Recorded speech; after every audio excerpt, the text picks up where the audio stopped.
आप सभी लोग मिथिला धाम संगीत चैनल पर एक भजन सुने, इसको सब्सक्राइब करें, लाइक करें और ज़्यादा से ज़्यादा लोगों को शेयर करें। शुभ शुभ दीना मासे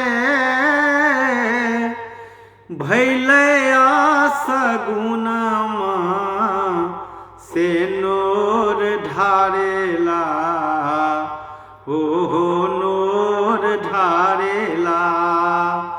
दशरथ के नयनमा से नोर ढारेला, ओहो नोर ढारेला।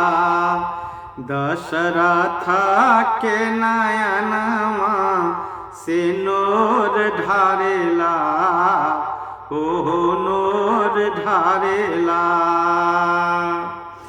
कई के बाकी रहे दुई बरदानमा हो, कई के बाकी रहे दुई बरदानमा हो, दुई बरदानमा।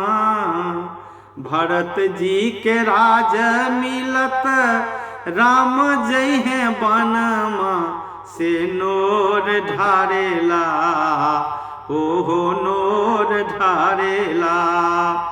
दशरथ के नयनमा से नोर ढारेला, ओहो नोर ढारेला।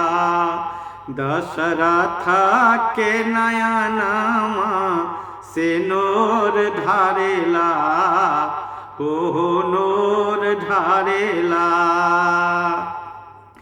लक्ष्मण के धाई धाई धैले धरनमा हो, लक्ष्मण के धाई धाई धैले धरनमा हो, धैले धरनमा।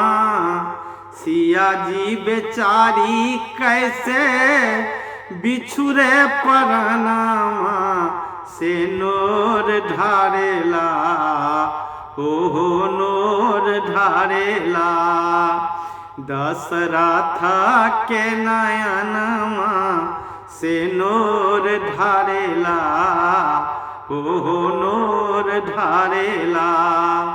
दशरथ के नयनमा से नोर ढारेला, ओहो नोर ढारेला।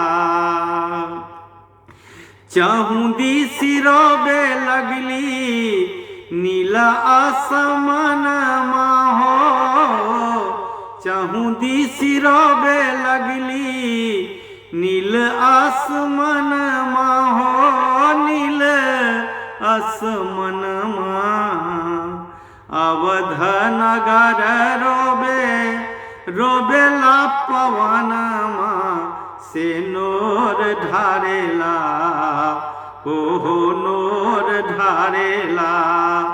दशरथ के नयनमा से नोर ढारेला, ओहो नोर ढारेला।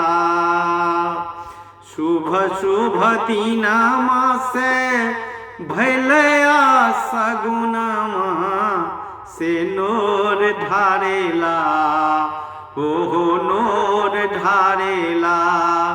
दशरथ के नयनमा से नोर ढारेला, ओहो नोर ढारेला। दशरथ के नयनमा से नोर ढारेला, ओहो नोर ढारेला, ओहो नोर ढारेला, ओहो नोर ढारेला।